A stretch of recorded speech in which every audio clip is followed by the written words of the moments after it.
Today, I'll be going over 10 reasons you're bad at Valorant, so that you can fix these mistakes in the following weeks and come out as a better player as a result of that. Starting this video off, a reason thousands of players remain bad is because they only play one thing, and that one thing being ranked. If you only play ranked and you're serious about either reaching a high rank or generally just improving as fast as possible, then your routine is far from optimal. Now, don't get me wrong, if you have tons of hours to throw at the game every day, you can become an incredible player from exclusively playing ranked. But if you go to school, do work, or in any other way, shape, or form have quite limited time, you need to focus on playing things that are effective for your improvement. Let's for example say you want to become a super solid Jet player, and you're at a point where your aim, movement, and game understanding is at an okay level, but you have a massive weakness, in that you stink with Jet's knives. In that case, it would have been effective to set aside a few minutes every day into hopping onto the range and practicing using the knives on the bot standing there. Use the dashes, updrafts, smokes, make it as realistic as possible. Another great example of how playing multiple game modes can benefit your individual skill is if your aim is a weakness. If you notice that you're missing quite a lot of shots, whether it be generally or with a specific weapon, then hopping into deathmatch and focusing on playing as many duels as possible will be way more effective than just trying to play ranked to improve. This is of course because you'll be able to get into way more duels in deathmatch compared to real games, making the time you're putting in many times as effective when the goal is aim improvement. If you're really serious about becoming a top tier aimer, then playing other games completely like Aim Labs or Kovacs can also be very effective time management. But that is given that you put in the work to find routines that suits your strengths and weaknesses, and don't play maps going over scenarios you're already amazing at. Before moving on, this video is sponsored by CyberGhost VPN. Using a VPN is super smart for a ton of reasons. A VPN is a tool that enables your computer to connect to remote servers from around the world. Your IP address is hidden, allowing you to browse more anonymously, and your entire data is encrypted so that you stay secure when surfing around on the internet. In addition to the obvious security benefits, you can also access loads of great content that isn't available in your country on platforms like Netflix, Hulu, Disney+, Amazon Prime, and many, many more. The beauty of the CyberGhost VPN software is just how easy it is to use. You can virtually travel to 100 different countries like Japan, the US, Brazil by clicking a few buttons. And you can game with friends and other players from around the world. What's also awesome is that with a single CyberGhost VPN subscription, you can protect up to 7 devices simultaneously so that you can share the benefits with friends and family. The software is available on all platforms: Windows, macOS, iOS, Android, and Linux. And by using the link at the top of the description below or the pinned comment, you'll get up to 83% off your CyberGhost VPN subscription and 4 months for free. That's €2.03 a month. You also get a 45-day money-back guarantee if you change your mind, and 24/7 support if you have any questions. With over 38 million users worldwide and rated excellent on Trustpilot, CyberGhost VPN is your go-to VPN for reliability, security, and of course, affordability. Check it out at the top of the description below or the pinned comment. The second reason a ton of players never reach their potential is because they don't blame themselves when things go south in games. We all know that one guy who's an expert at excuses, saying that he's one rank because he's getting put in the losers queue, getting terrible teammates, or that he's only playing against Smurfs. This kind of mentality will never ever get you to the top, and it doesn't serve any purpose when it comes to improving as a player. If you lose a match, then your natural thought process should be, what could I have done better? Even if you're the player top fragging. Adapting this mentality can be super hard, but if you're able to over time genuinely adapt this way of thinking, then your improvement curve compared to everyone else's will be exponential. This right here of course doesn't only apply for Valorant, but everything else, because the sad reality is that you only to an extremely limited standard can have control over what others around you are doing or how well they're playing. Of course, you can cheer them up by having a solid mentality, but other than that, it's very hard to make your teammates play better. So the best way to go about it is to always just look at yourself and what you can do better. For this next one, I have arguably the most common factor behind why so many mid to high ranked players struggle to rank up, and that is the fact that they don't trust their intuition when practicing. This is by far one of the most effective tips to almost overnight become many times better. So let me paint you an exact picture of what I'm talking about. Let's say you're playing around and all your teammates go down, and now you're left in a 1v3 clutch situation. Your teammates, like classic Valorant teammates do, try to tell you exactly what to do. They give you comms on what site to go to if you're playing attackers, how safe you should play the scenario, and also may come with quotes including the words probably, maybe, or I think. Now, you're hearing all of these comms, but your intuition is telling you to do something totally different. And you're left in a bit of a predicament. Do you trust yourself, or do you trust your 4 teammates in your ear? Well, the correct answer in the majority of situations is to trust yourself. And let me tell you why that is. Your intuition, or also often referred to as game sense, is a skill that needs to be practiced just like aiming, utility usage, and communication. And if you never trust yourself and what your intuition is telling you, then you'll never get close to mastering the skill.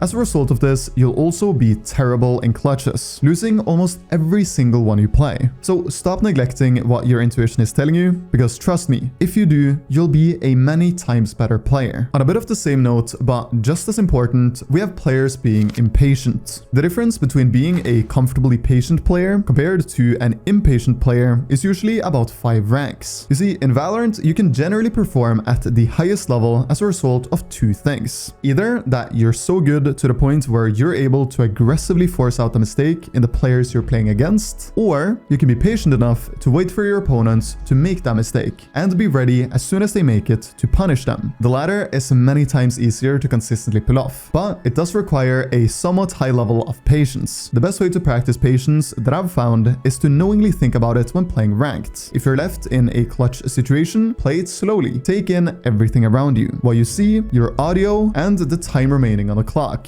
Don't rush to make a decision. You have all the time in the world. By following this strategy, it will only be a matter of weeks before you become someone super patient, who's really hard to play against, because you make few mistakes, but you're always ready when the opposite can be said for what the opponents do. Something that I've seen benefit a lot of players around me has been being able to do things nobody else can, because truth is, if you want results that nobody else are able to accomplish, then you need to have a skill set unlike anyone else too. So what are some examples of things that most players don't know how to do? The first thing I always think about when I get this question is being able to communicate at a high level, calling great plays in solid detail, and controlling the games you play. But this obviously isn't for everyone, and in the lower ranks, it's almost impossible to get your teammates to follow what you say anyway. So another skill that is unique in the lower ranks is being able to play your role to a high level. For some reason, nobody in Silver, for example, even has a clue on what it takes to enter a site in an objectively good way. So if you're in Silver or any of the ranks around there, then I highly recommend going on YouTube, searching up how to play X Agent, and learning everything you can about your preferred character. Because the truth of the matter is, if you're able to have good knowledge about the things you can and cannot do when, for example, entry fragging a site, then you'll almost automatically become a ton better too. So do some research, try and find some unique skills that you find doable to achieve. Maybe that's getting better movement than anyone else. Maybe your strength already is communication, so you can potentially build on that even more. Or you might have the best mentality in the world, so that in the games you play, your teammates never ever give up, and you get a higher win percentage as a result of it. Moving on, I quickly want to touch on the importance of warming up, because not warming up could very potentially be what is holding you back and keeping you bad at Valorant. You see, if you're able to warm up to an okay standard every day to the point where you're just a little bit more consistent in the ranked games you play, then you'll be able to just a little bit quicker rank up, play against better players, and honestly, as a result of warming up, your entire individual skill level will just snowball to a higher standard because of the fact that you'll be playing a tiny bit better every single day, compared to if you don't warm up at all. Obviously, how long you warm up depends on how much time you have to play and how long it takes for you to feel warmed up. An easy warm-up routine can just be hopping into the range for a few minutes, practicing some accurate flicks, maybe using the utility of the agent you're going to play on any given day, and just moving around a little bit, and then hopping into deathmatch. It doesn't have to be more difficult than that, but that super small effort will, as said, make your improvement way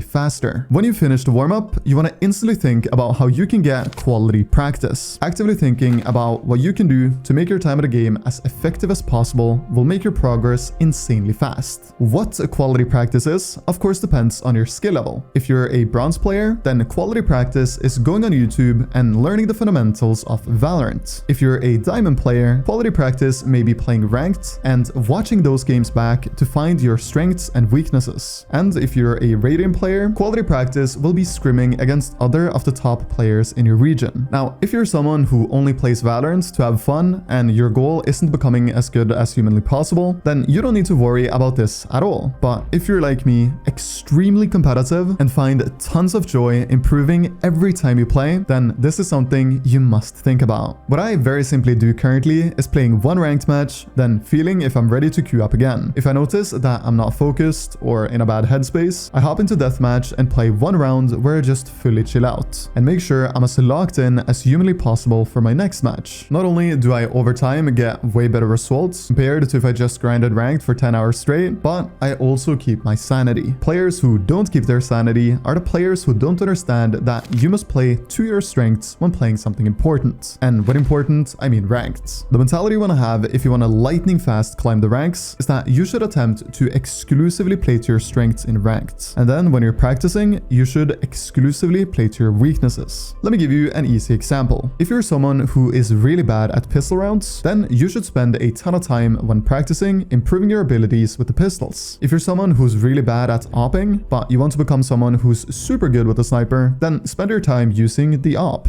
And the list goes on for everything. Finding and understanding your strengths and weaknesses is a crucial step to getting to a good level in anything. And Valorant is no different. And then if you're able to understand that improving comes down almost exclusively to reps, you'll be an unstoppable player in no time. Lately, it seems as most players only think about how many hours they put in, when that really doesn't mean that much at all, as improvement comes down to how many repetitions of a skill you want to master you have under your belt. Let me again give you an easy example. Let's say you want to become the best aimer there is. To accomplish this wish, you can't just put in 8 hours a day into the game, because believe it or not, thousands of others are doing the exact same thing. You gotta put in as many reps as humanly possible of aiming every single day. And in this case, that is by playing deathmatch and aim trainers. Let me make this even clearer. Let's, for this example, make things easy and theoretically say a ranked match takes 30 minutes and a deathmatch takes 10. In a span of 30 minutes, you might get on average 20 successful reps of aiming, whereas in 10 minutes of deathmatch, you may on average get 30 successful reps of aiming, meaning in 1/3 of the time, you got 10 more reps you learned from than the player who played ranked. Of course, there's absolutely no denying that ranked is practice of way higher quality. So 1 rep in deathmatch can't directly be compared to 1 rep in ranked. But if you find out your weaknesses, like we just talked about, and then understand that you need X amount of reps to make this weakness into a strength, you'll become one of the most